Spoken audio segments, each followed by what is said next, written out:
जमलेल्या माझ्या तमाम हिंदू बांधवांनो, भगिनींनो आणि मातांनो,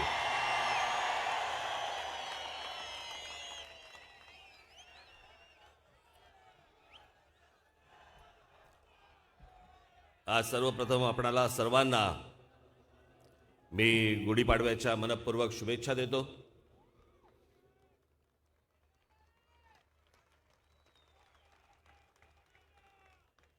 बऱ्याच काळानंतर बोलतोय.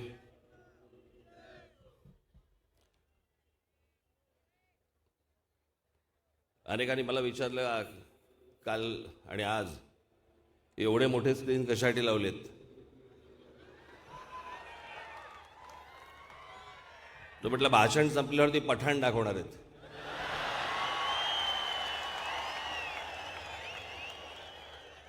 तर काहीतरी उद्देश असेल म्हणून तर लावले ना.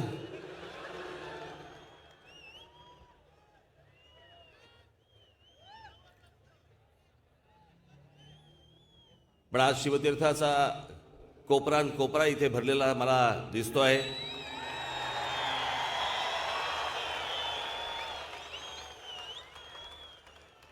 अनेकांनी सांगितलं होतं की हा संपलेला पक्ष आहे.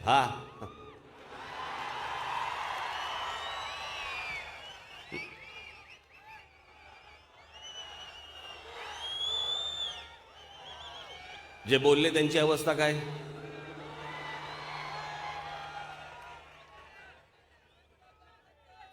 आज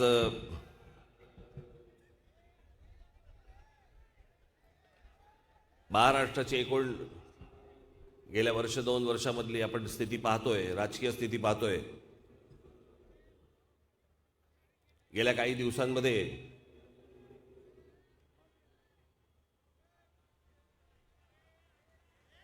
आपण राजकारणाचा झालेला सगळा खेळ, बट्ट्याबोळ सर्वच पाहत आलो.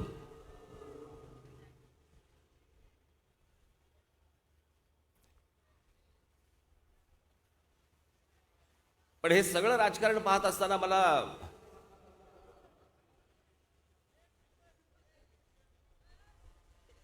वाईट वाटत होतं.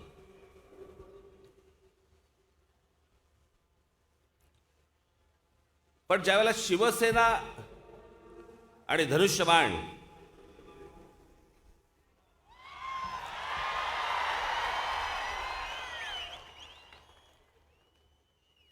हे तुझं का माझं, का माझं का तुझं, हे ज्या वेळेला चालू होतं त्यावेळेला वेदना होत होत्या.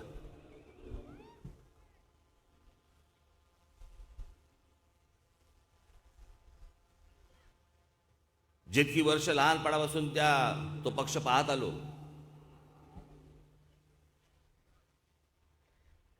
पाहत काय आलो, तो पक्ष जगलो. मला आजही आठवतंय की दुसरीमध्ये असताना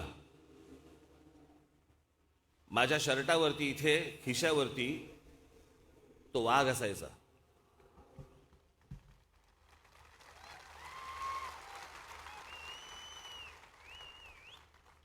आणि तोही बरोबर याच बाजूला.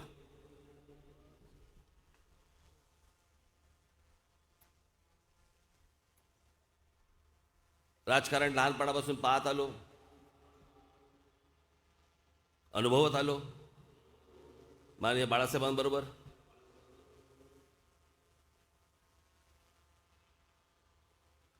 असंख्य लोकांनी कष्ट घेऊन उभी केलेली,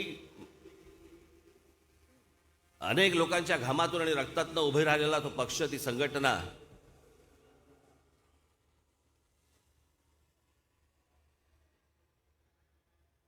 मी ज्यावेळेला त्या पक्षातनं बाहेर पडलो,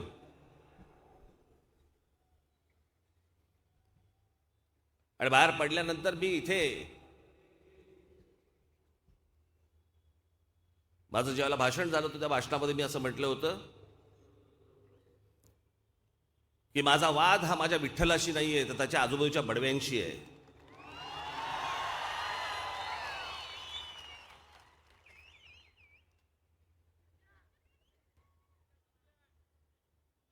आणि मी तेव्हा हेही म्हटलं होतं. मला आत्ता मध्यंतरी कोणीतरी ती क्लिप दाखवली, मी विसरून गेलो होतो सगळं, की ही चार टाळकी हा पक्ष खड्ड्यात घालणार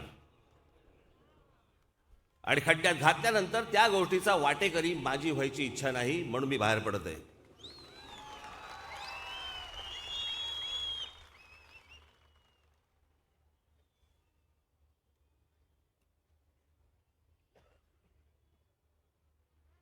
आज हे सगळं राजकारण पाहिल्यानंतर, जे झालेली परिस्थिती पाहिल्यानंतर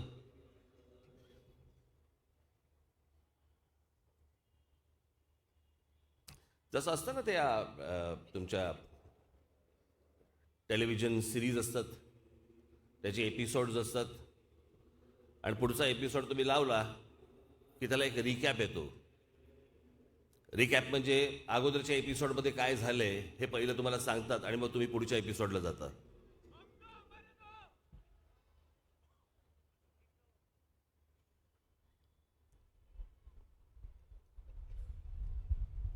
2006ला ज्या वेळेला मी पक्ष स्थापन केला,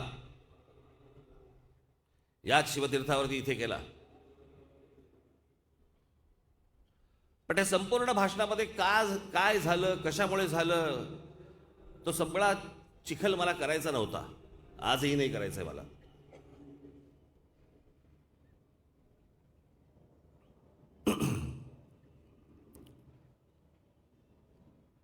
पण काही गोष्टी ज्या पसरवल्या गेल्या की राज ठाकरेला ते शिवसेना प्रमुखपद पाहिजे होतं, त्याच्या हातात अख्खा पक्ष पाहिजे होता आणि ते होऊ शकलं नाही म्हणून राज ठाकरे बाहेर पडला. झूट. माझ्या स्वप्नात कधी आलं नाही, माझ्या मनाला कधी शिवलंही नाही.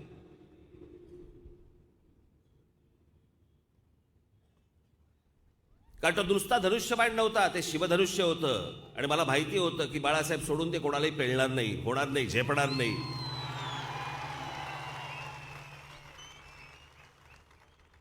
एकाला झेपलं नाही, माहित नाही दुसऱ्याला झेपेल की नाही.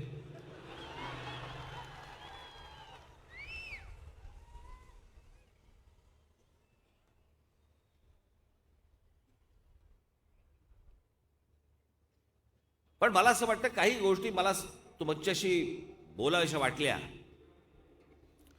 एखाद दोन गोष्टी मला काही चिखल नाही करायचा परत. मला घरातल्या गोष्टी बाहेर पण काढायच्या नाहीत.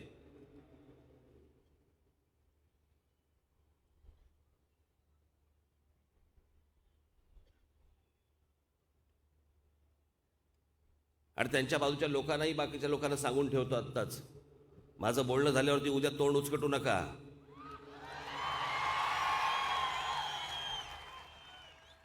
त्याच्यानंतर माझ्या थोबाडातनं काय काय बाहेर पडेल ते झेपायचं नाही तुम्हाला.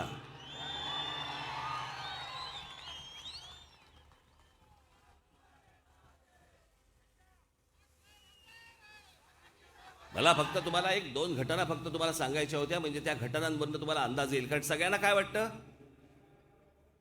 तो फक्त सारखा तो महाबळेश्वरचा प्रसंग सांगितला जातो.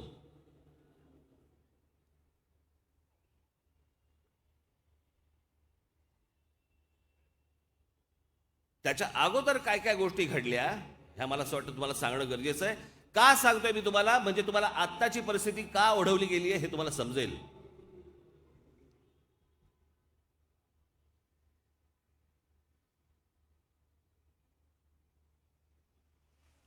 अनेक गोष्टी झाल्या, अनेक काय काय काय काय गोष्टी झाल्या. मला माहिती होतं की मला भिंतीकडे सगळा दाबण्याचा प्रयत्न होतोय. सगळ्यांना सांगितलं जातं ह्याच्या होर्डिंगवरती फोटो टाकू नका, हे करू नका, ते करू. मला काही फरक पडत नव्हता.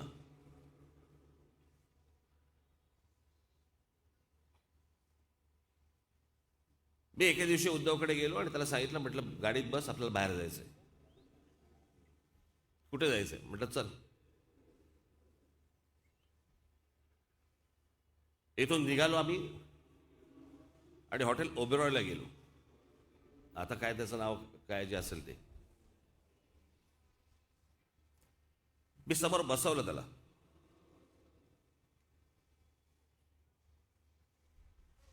मी हे जे तुम्हाला आता सांगतोय, इथे शिवछत्रपती आहेत, शिवछत्रपतींची शपथ घेऊन तुम्हाला सांगतोय मी हे.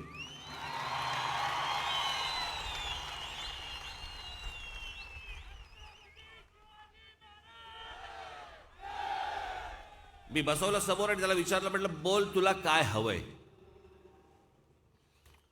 तुला पक्षाचा अध्यक्ष प्रमुख व्हायचंय? हो. उद्या जर समजा सत्ता आली तर तुला मुख्यमंत्री व्हायचंय? हो. तुला जे व्हायचंय ते हो. मला फक्त सांग माझं काम काय. मला प्रचाराला फक्त बाहेर काढू नका तुम्ही. एरवी आतमध्ये ठेवून द्यायचा आणि प्रचाराला बाहेर काढायचा, आणि मी प्रचार केल्यानंतर निवडून आलेल्या लोकांनी जबाबदारी सांभाळायची नाही. पुढच्या वेळेला प्रचाराला जायचं, काय तोंड दाखवू त्यांना.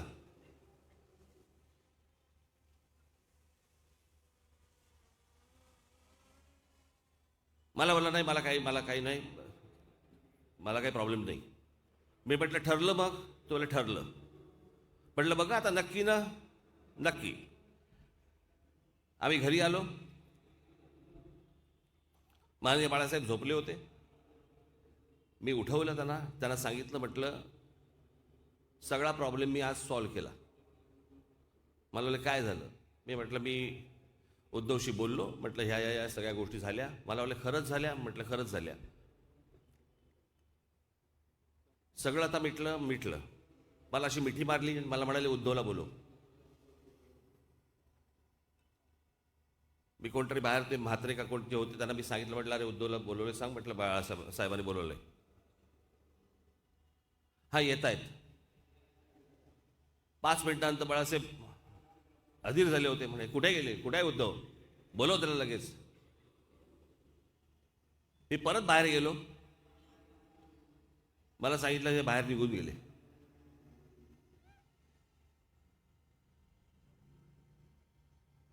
या सगळ्या गोष्टी एवढ्यासाठी चालू होत्या की हे म्हणजे मी बाहेर कधी जातोय, पक्षातली जी माणसं आहेत ही बाहेर कधी जात आहेत, त्रास देऊन ही बाहेर कशी टाकता येतील, हे अजून चिडतील, अजून काहीतरी करतील, ह्याला कसं बाहेर करता येईल, याच्यासाठी मी तुम्हाला नारायण राणेचा प्रसंग सांगतो. नारायण राणे बाहेर गेलेच नसते.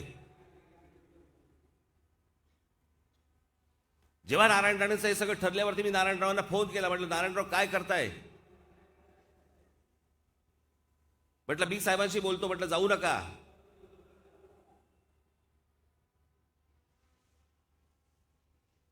मला बोलले बोला तुम्ही साहेबांशी. मी बाळासाहेबांना फोन लावला.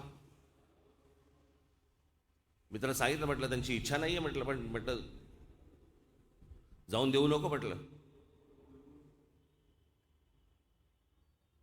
मला बोलले लगेच घेऊन ये घरी.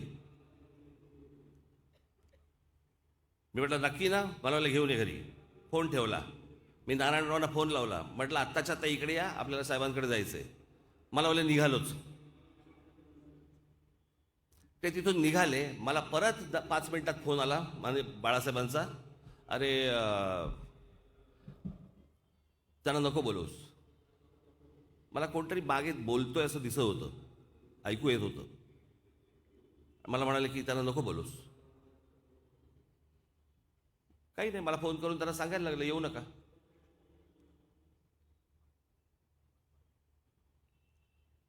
हे ज्या प्रकारे हे संघटना चालू होती, ज्या प्रकारे पक्ष चालू होता, ज्या प्रकारे सगळं वापर जो चालू होता, जो लोकांना बाहेर काढणं जे चालू होतं, ज्या प्रकारचं राजकारण चालू होतं, त्याचा शेवट हा. मला त्यांचं काय झालं याच्याशी मला काही फरक नाही पडत. त्यांचं राजकारण त्यांना लख लाभो. पण जे नाव लहानपणापासून मी पाहत आलो ते ज्यावेळेला टांगताना दिसायला लागलं मला की आज ह्यांच्याकडे का ह्यांच्याकडे का ह्यांच्याकडे का ह्यांच्याकडे, तेव्हा त्रास व्हायला लागला.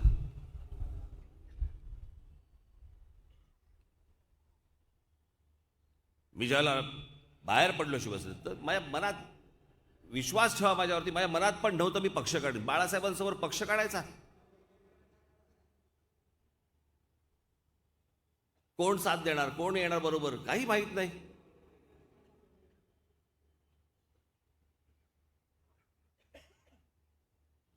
आणि या अशा सगळ्या परिस्थितीमध्ये मला ज्या वेळेला लोक माझ्याकडे यायला लागले आणि म्हणाले की एकदा तुम्ही महाराष्ट्र फिरा, तर जेव्हा मी महाराष्ट्र फिरलो आणि ज्या वेळेला मला प्रतिसाद मिळायला लागला त्याच्यानंतर मी कुठेतरी विचार करायला लागलो की कुठेतरी पक्ष काढला पाहिजे. ही गोष्ट असेल साधारणपणे फेब्रुवारी मधली वगैरे. मी बाहेर पडलो नोव्हेंबरला. त्याच्यामुळे काहीतरी फार मोठ्या महत्वाकांक्षा होत्या आणि मला काहीतरी मोठा काहीतरी पक्ष काढायचा होता आणि मला त्याच्यामध्ये काहीतरी अगोदर माझे त्याच गोष्टी माझ्या डोक्यामध्ये चालू होत्या. काही नव्हतं चालू माझं.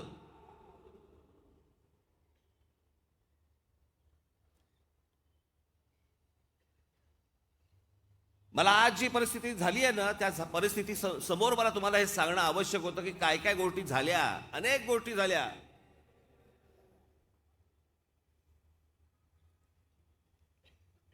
राजकारणात बाहेरून झाल्या, घरातून झाल्या, सगळीकडनंच झाल्या.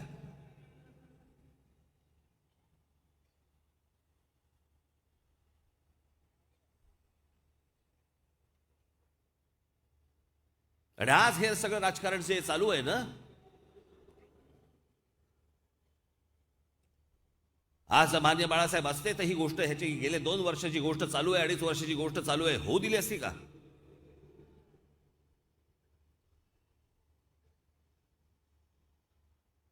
सहानुभूती मिळवण्यासाठी म्हणून सगळीकडे फिरायचं आणि सगळ्या गोष्टी सांगत बसायच्या. यांनी हे केलं आणि त्यांनी ते केलं. स्वतः काय शेण खाल्लं?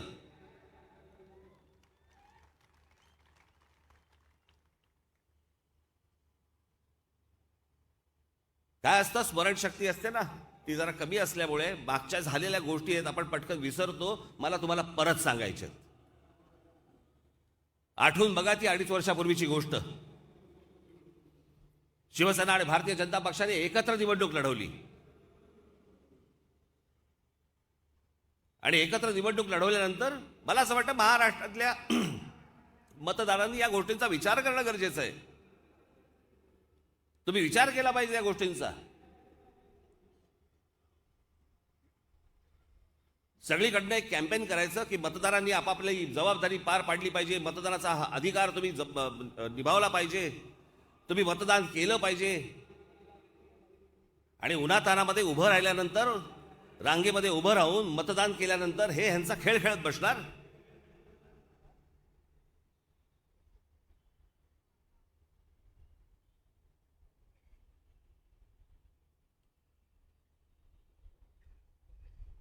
दोन 2019ची ती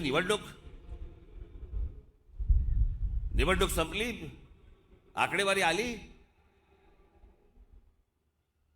आणि आकडेवारी आल्यानंतर एकत्र निवडणूक लढवून, युतीमध्ये निवडणूक लढवून शिवसेनेने सांगितलं, उद्धव ठाकरेंनी सांगितलं की 2.5 वर्षाचा मुख्यमंत्री तुम्ही मान्य करा. निवडणुकीमध्ये बोलला होतात. 4 भिंतीमध्ये मला अमित शहानी सांगितलं. मी मुद्दामून तुम्हाला सांगतोय, विसरला असाल, परत मुद्दामून तुम्हाला सांगतोय. 4 भिंतीमध्ये अमित शहानी सांगितलं. जाहीरपणे का नाही सांगितलं? ज्यावेळेला नरेंद्र मोदींच्या व्यासपीठावरती बसून ज्यावेळेला नरेंद्र मोदी सांगत होते की पुढचा मुख्यमंत्री देवेंद्र फडणवीस असेल, आक्षेप का नाही घेतलात? अमित शहाच्या व्यासपीठावरती बसून तुम्ही अमित शहा ज्यावेळेला सांगत होते की पुढचे मुख्यमंत्री देवेंद्र फडणवीस होतील, आक्षेप का नाही घेतलात?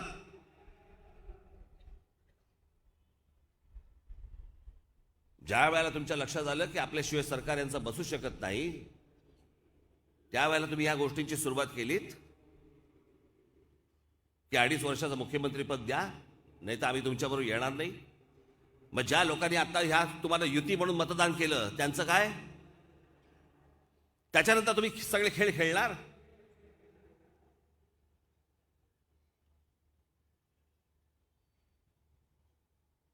आणि त्याच्यानंतर काय केलं तुम्ही? ज्यांच्या विरोधात निवडणूक लढवलीत तुम्ही काँग्रेस एनसीपीच्या, त्यांच्या बरोबर जाऊन मुख्यमंत्रीपद घेतलं, त्यांच्याबरोबर कारभार केला. त्याच्या आधी भारतीय जनता पक्षाने अजित पवारांबरोबर शपथविधी केला. काय चाललंय?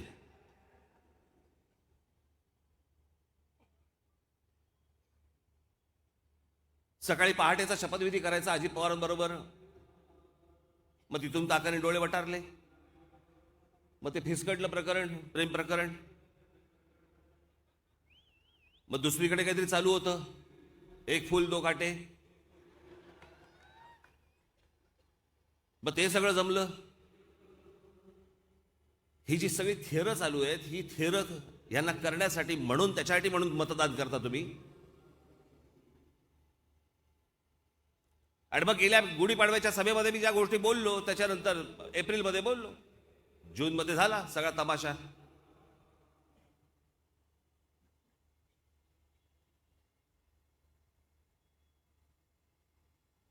अलीबाबा आणि त्याचे 40 जण गेले. त्यांना चोर फक्त म्हणता येत नाही मला, कारण ते चोर नाहीत. यालाच कंटाळून गेले. या कोविडच्या काळामध्ये हा माणूस भेटायला तयार नव्हता कोणाला. मुख्यमंत्री एक आमदार भेटायला गेला, त्याच्या मुलाबरोबर भेटायला गेला, मुलाला बाहेर ठेवा म्हणाले आणि फक्त आमदाराला भेटले. का? कोविड. का? मुलाने काय होणार होतं?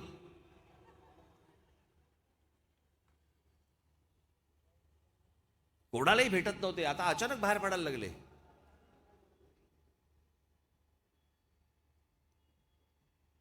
आणि मग 19 जून 20 जूनच्या सुमारास आपल्याला कळलं, 21 जूनला, की एकनाथ शिंदे आमदार घेऊन सुरतला गेले.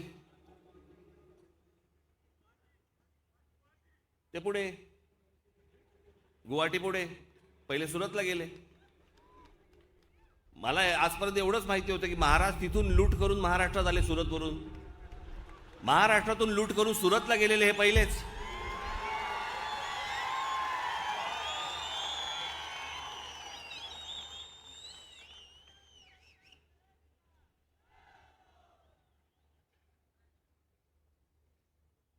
आणि मग ते काय गुवाहाटी आणि काय गोवा काय आणि त्या सगळ्या गोष्टी करत करत करत आता तुम्ही बसलेले आहेत मुख्यमंत्री म्हणून. एकनाथ शिंदेना मला फक्त एवढंच सांगायचंय, महाराष्ट्र राज्याचे मुख्यमंत्री म्हणून तुम्ही बसलेले आहात, महाराष्ट्र राज्यासाठी काम करा.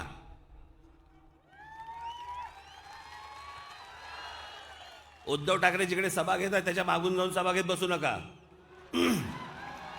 ह्यांनी वरळीला घेतली, ह्यांनी वरळीला घेतली, ह्यांनी खेडला घेतली, ह्यांनी खेडला घेतली, गुंतवून ठेवतील. महाराष्ट्राचं काय? एवढे महाराष्ट्रामध्ये प्रश्न प्रलंबित आहेत. आज तो पेन्शनचा विषय अडकलेला आहे, त्याच्यासाठी लोक संपावरती आहेत, कर्मचारी संपावरती आहेत. मिटवा एकदा काय तो विषय. शेतकऱ्यांचे विषय आहेत, विम्यामधनं त्यांना लुटलं जातंय, ते घ्या हातामध्ये. या अवकाळी पावसामुळे शेतीचं जे नुकसान झालंय, जा शेतकऱ्यांना जाऊन भेटा. सभा कसल्या घेत बसलायत?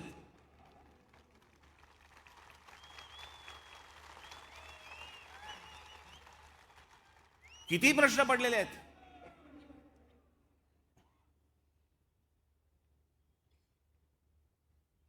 सध्या सुशोभीकरण सुरू आहे सगळीकडे.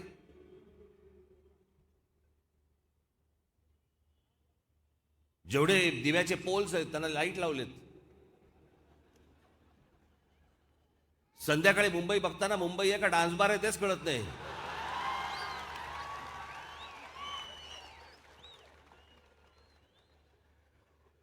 हे असं काय सुशोभीकरण असतं काय?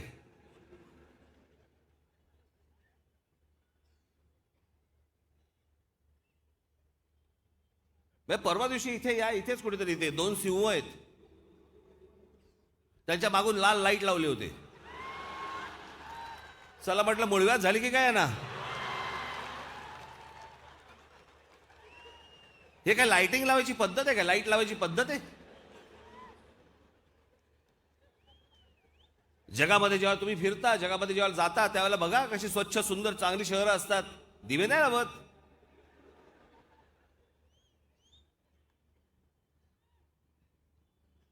सुशोभीकरणाच्या नावाखाली किती? तर 1700 कोटी रुपये खर्च केले. 1700 कोटी रुपये ते दिवे लावलेत. ते काय कायमचे आहेत का? ते जाणार, मग नवीन लावणार.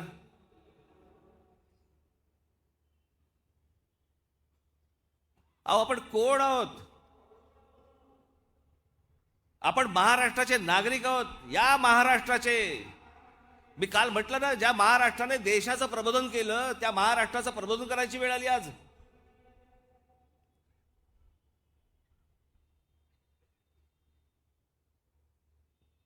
या संपूर्ण हिंद प्रांतावरती जर समजा तुम्ही बघितलं तर आजपर्यंत सगळी फक्त आक्रमणं बाहेरून आलेली आहेत. या हिंद प्रांतावरती स्वतःचं राज्य म्हणून कोणी निर्माण केलं असेल तर आपल्या मराठेशाहीनी राज्य फक्त इथे निर्माण केलं. तो हा महाराष्ट्र चाचपडतोय. आज हे गेले, उद्या ते आले, उद्या ते गेले, उद्या ते आले.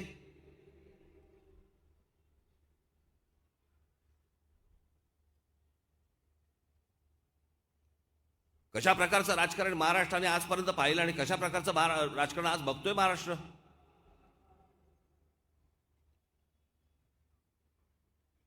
नवीन उद्योग येताना दिसत नाहीयेत. बेरोजगारी आ वासून उभी आहे.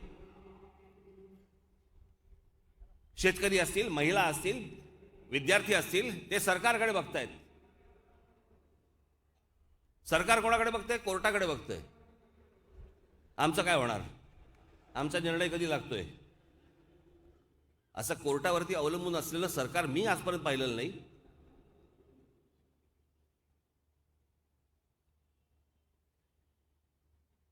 माझं तर म्हणणं आहे, आत्ताची राजकीय परिस्थिती पाहताना सर्वांनी एकदा ठरवा आणि आत्ताच विधानसभेच्या निवडणुका लावा. जो काय व्हायचा ना तो सोक्षमोक्ष एकदा होऊनच जाऊन देत.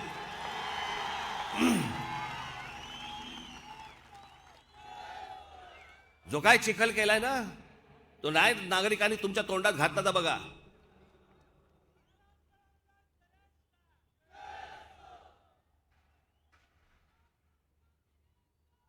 नवीन नवीन आहेत मुख्यमंत्री, ठीक आहे, समजू शकतो आपण. करा काम नीट.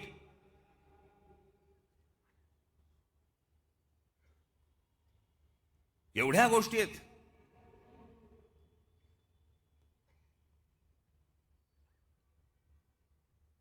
मला लोकांनी विचारलं, काल माझा इंटरव्ह्यू झाला, तुमची हिंदुत्वाची व्याख्या काय?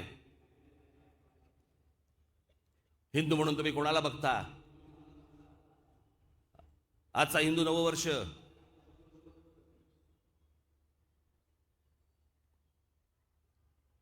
माझ्या हिंदुत्वामध्ये, आणि तो असलाच पाहिजे मला असं वाटतं. मी सांगितलं ना मागच्या वेळेला, मला धर्मांध हिंदू नकोय, मला धर्माभिमानी हिंदू हवाय. जो स्वतःचा धर्मही देखील बघेल, दुसऱ्या धर्माचाही मान राखेल, जेवढ्यास तेवढा.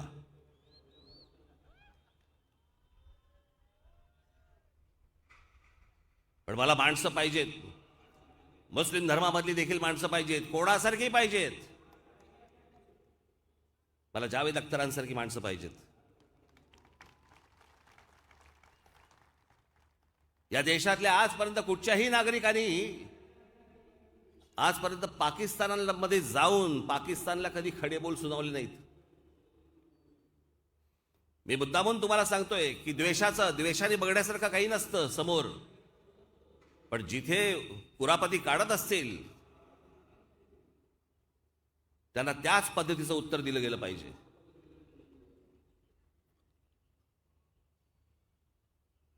मध्यंतरी ते गाजलं, पण मी तुम्हाला मुद्दामून दाखवण्यासाठी आणलंय की मला अपेक्षित असलेला मुसलमान, भारतीय मुसलमान, महाराष्ट्राचा मुसलमान हा कसा पाहिजे.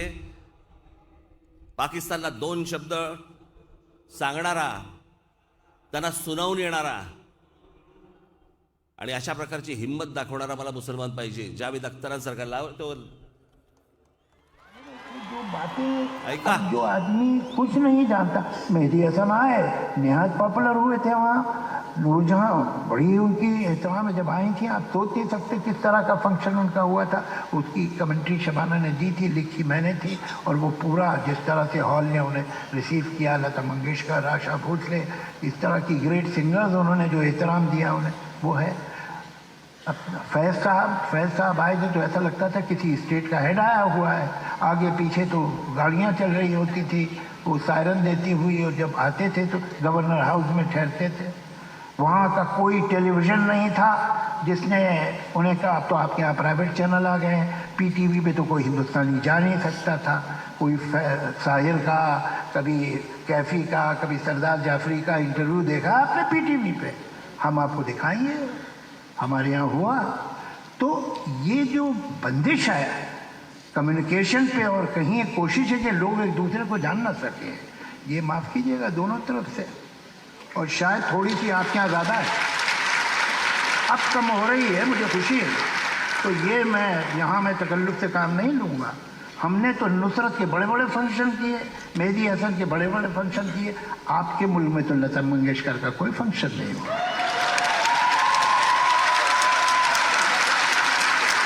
तो हकीकत ये है, चलिए अब हम एक दूसरे को इल्ज़ाम न दें, उससे सॉल्व नहीं होगा। ये अहम बात यह है कि ये जो आजकल इतना गर्म है फिजा, वो कम होनी चाहिए। हम तो बम्बई के लोग हैं, हमने देखा हमारे शहर पे कैसे हमला हुआ था। तो वो लोग नॉर्वे से तो नहीं आए थे, ना इजिप्ट से आए थे, वो लोग अभी भी आपके मुल्क में घूम रहे हैं। तो ये शिकायत अगर हिंदुस्तानी के दिल में हो तो आपको बुरा नहीं मानना चाहिए।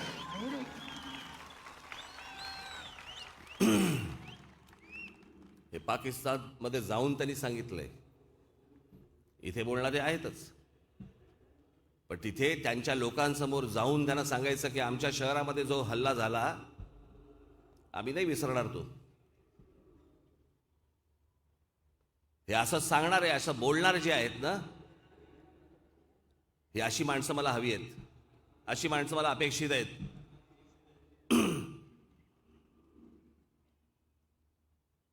ना की जे आज सांगलीमध्ये चालू आहे.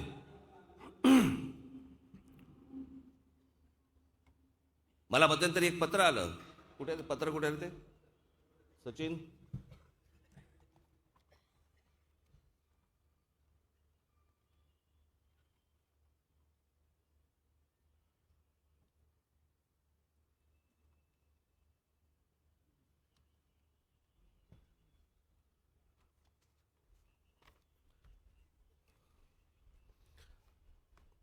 आम्ही खाली सही करणार हे कुपवाड येथील मंगलमूर्ती कॉलनी येथील रहिवासी लोक आहोत.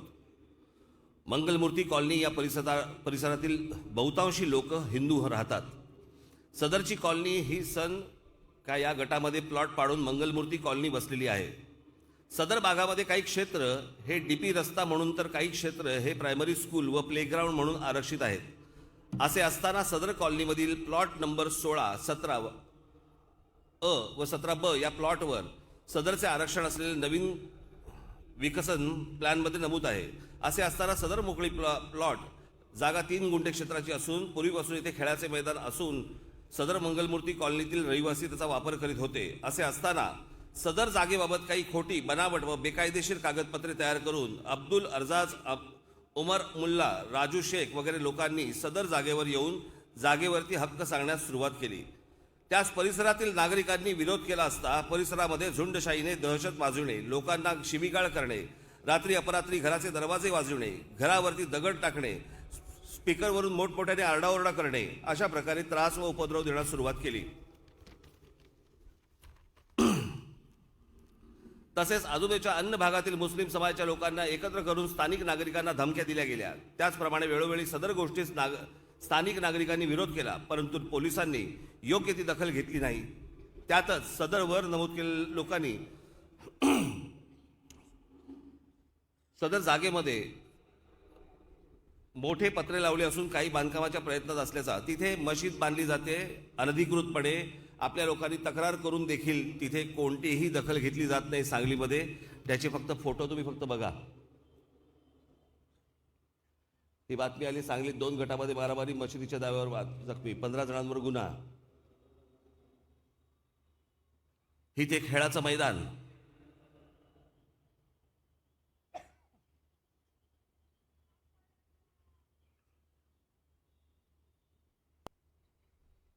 हे तिकडे सगळं बांधकाम सुरू आहे. मध्यंतरी एकनाथ शिंदे आणि आल्यावरती, देवेंद्र फडणवीस आल्यानंतर, मुख्यमंत्री आणि उपमुख्यमंत्री आल्यावरती प्रतापगडाच्या पायथ्याशी जी अफजल खानाची खबर आहे तिला पुन्हा व्यवस्थित जागेवर आणलं. जे पसरलं होतं, वेडवाकडं जे पसरलं होतं त्याला परत जागेवरती आणलं. सगळं अनधिकृत बांधकाम तोडलं गेलं. त्याबद्दल सरकारचं अभिनंदन.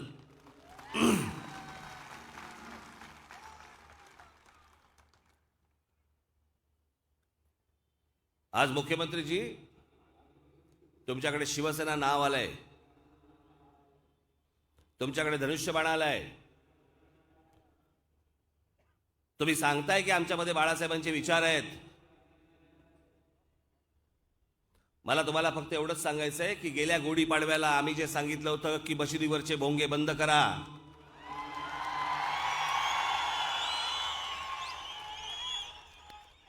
गेल्या सरकारमध्ये माझ्या महाराष्ट्र सैनिकांवरती 17,000 महाराष्ट्र सैनिकांवरती गुन्हे दाखल झाले. पहिली गोष्ट म्हणजे ते 17,000 माझ्या महाराष्ट्र सैनिकांवरती झालेले गुन्हे पहिल्यांदा मागे घ्या.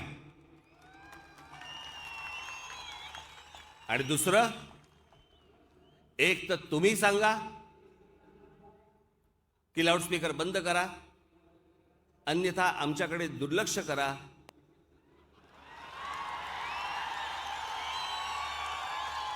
आम्ही लाऊडस्पीकर बंद करतो. दोनपैकी एक निर्णय एकनाथ शिंदे सरकारना हा घ्यावाच लागेल. गेल्या काही दिवसांमध्ये पुन्हा ह्या मशिदींवरचे भोंगे परत मोठ्याने वाढायला लागलेत. मी विषय सोडलेला नाही, विषय सोडणार नाही. मी पुन्हा याच्यासाठी म्हणून मुख्यमंत्र्यांना भेटणार. मी मुद्दामून तुमच्या सर्वांच्या साक्षीने हा विषय आज काढला, त्याच्यासाठी परत मी जाऊन भेटणार. मगाशी मी तुम्हाला सांगितल्याप्रमाणे मुख्यमंत्र्यांना माझी विनंती आहे, महाराष्ट्रातल्या कामांकडे लक्ष द्या. महाराष्ट्रामध्ये काय काय गोष्टी पसरल्या जात आहेत, उभ्या होत आहेत, उभ्या राहत आहेत, अनधिकृतपणे उभ्या राहत आहेत, त्या गोष्टींकडे लक्ष द्या. या सांगलीतल्या गोष्टींकडे तुम्ही लक्ष द्या.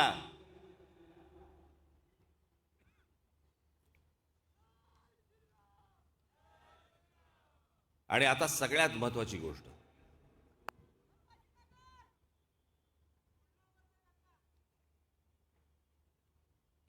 प्रशासनाचं दुर्लक्ष असलं ना,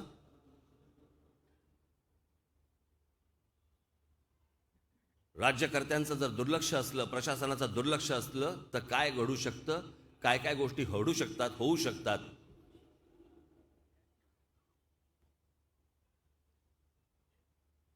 कारण सगळ्यांचंच राजकारणाकडे लक्ष, आतल्या सगळ्याच गोष्टींकडे लक्ष. पण गेल्या 2-2.5 वर्षांपूर्वी एक सुरू झालेली गोष्ट मला तुमच्या सर्वांच्या साक्षीने मला महाराष्ट्र सरकारला सांगायची आणि दाखवायची आहे.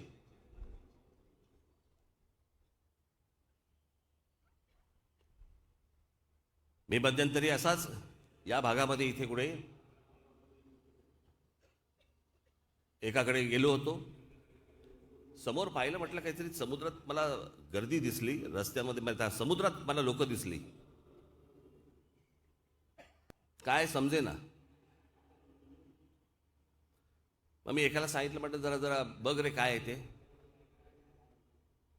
आणि मग त्या माणसाने मला, हे असले ड्रोन आहेत ना फिरतात, याच्यावरनं मला शूट करून माझ्याकडे काही क्लिप्स आणल्या. प्रशासनाचं दुर्लक्ष असल्यावरती काय गोष्टी घडू शकतात. आपण समाज म्हणून त्या गोष्टींकडे कधी पाहत नाही, फिरत असताना देखील आपलं लक्ष जात नाही. पण याच गोष्टींचे गैरफायदे कशा प्रकारे घेतले जातात. मला असं वाटतं तुमच्या भागामध्ये देखील तुम्ही दक्ष असलं पाहिजे, तुमचं लक्ष असलं पाहिजे की कोणत्या गोष्टी होत आहेत.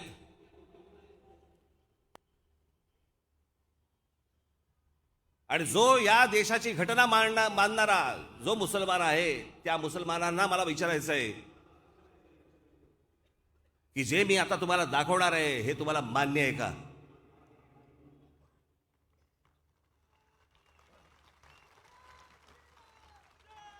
सगळ्यांचं दुर्लक्ष असल्यावरती कशा गोष्टी घडतात पहा तुम्हीच. एक मिनिट जर थांब.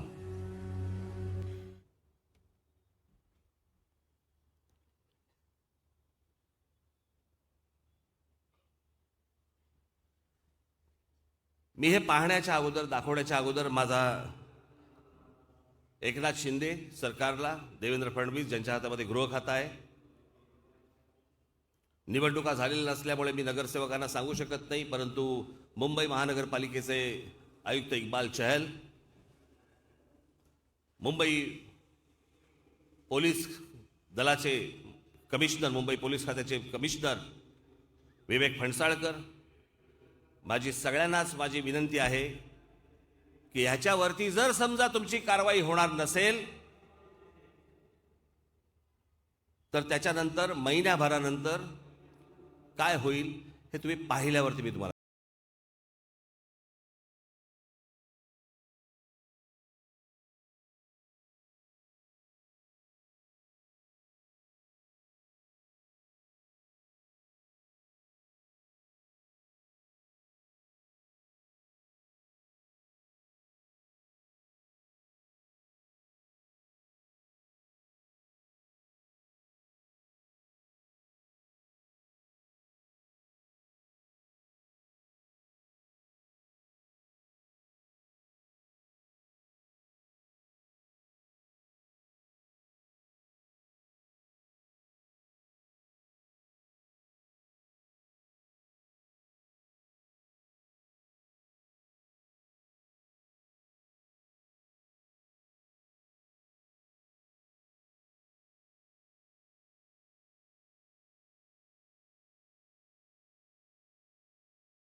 हे इथे असलेले मगदूम बाबा दर्गा याच्या समोर समुद्रामध्ये अनधिकृतरित्या मी त्याचे सॅटेलाइट फोटो पण पाहिले, काही नाही होतं तिकडे. हे गेल्या 2 वर्षामध्ये इथे उभं केलं.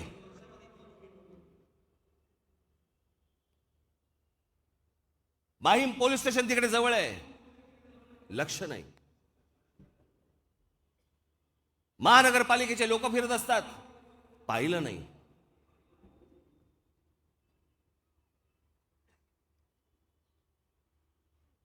दिवसा ढवळ्या तुमच्या डोळ्यासमोर जर समजा इथे समुद्रामध्ये हे समोरचा हाजी अली, नवीन हाजी अली काय करणार?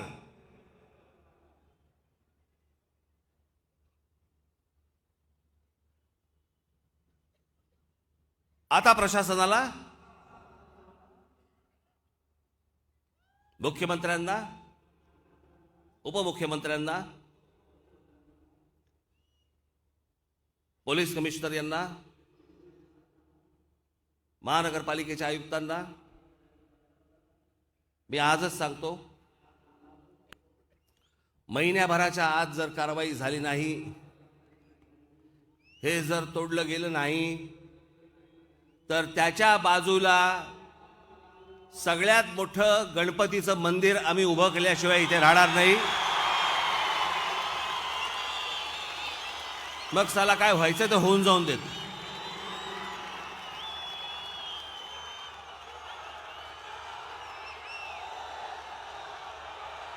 अशा प्रकारे जर कोणालाही जर समजा तुम्ही सवलती देत बसाल आणि कोणाहीकडे जर दुर्लक्ष करत बसाल, मग आमच्याकडे पण दुर्लक्ष करा.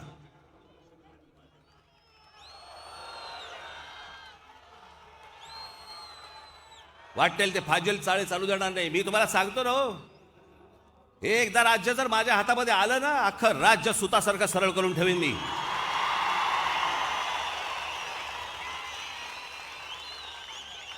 परत कोणाची वाकडी हिंमत नाही होणार बघायची. चला कोणी यावं आणि आम्हाला टपली मारून निघून जावा.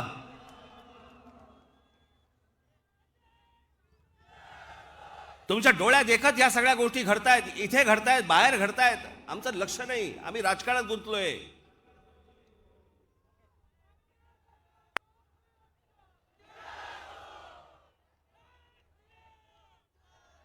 म्हणून तुम्हाला तुमची ताकद ही सतत तुम्हाला दाखवावीच लागेल.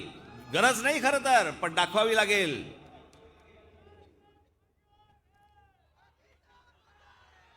जो सज्ञ मुसलमान वर्ग जो आहे, मुसलमान समाज जो आहे या महाराष्ट्रामधला, त्याला तरी हे मान्य आहे का?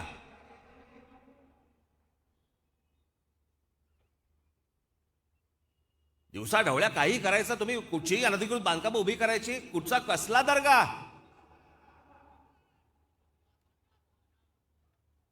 कोणाची समाधी आहे ती? माशाची?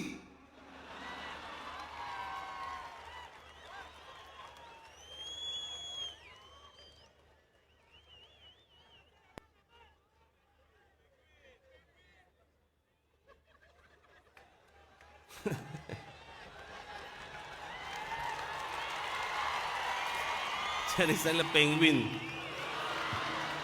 नाही नाही,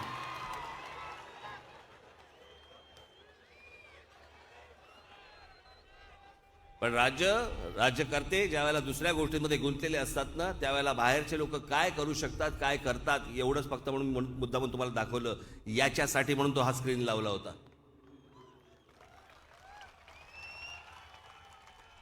माझ्या सर्व तमाम हिंदू बांधवांना माझी विनंती आहे, येणारी रामनवमी जोरात साजरी करा.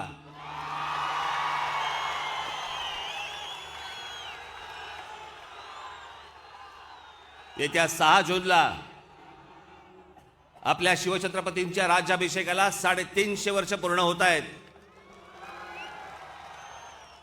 मी स्वतः रायगडावरती जाणार आहे, आपणही सर्वांनी या.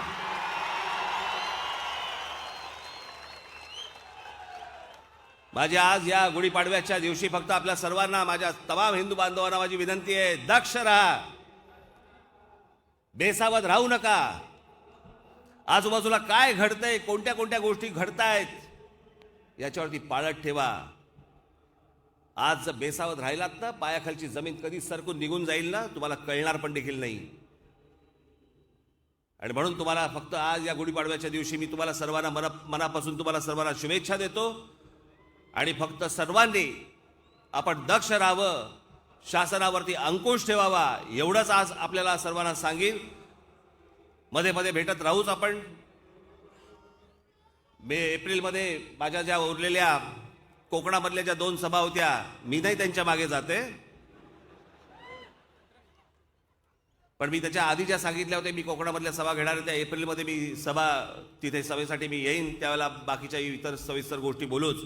परंतु परत आज सगळेजण तुम्ही आज आलात, इतक्या मोठ्या संख्येने सगळे हजर झालात.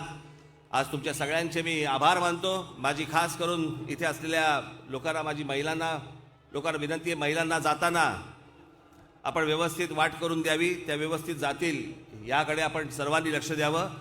आपण लांबून कुठून आलेला असाल, जाताना आपण गाड्या देखील नीट आपण व्यवस्थित चालवाव्यात. आपल्या घरचे देखील आपली सगळी येण्याची वाट बघत असतील. धन्यवाद. जय हिंद, जय महाराष्ट्र. धन्यवाद राजसाहेब. आणि या सभेची सांगता महाराष्ट्र गीत आणि त्यापाठोपाठ राष्ट्रगीतांनी होईल. सर्वांनी महाराष्ट्र गीतासाठी आणि राष्ट्रगीतासाठी उभं राहायचं आहे. धन्यवाद.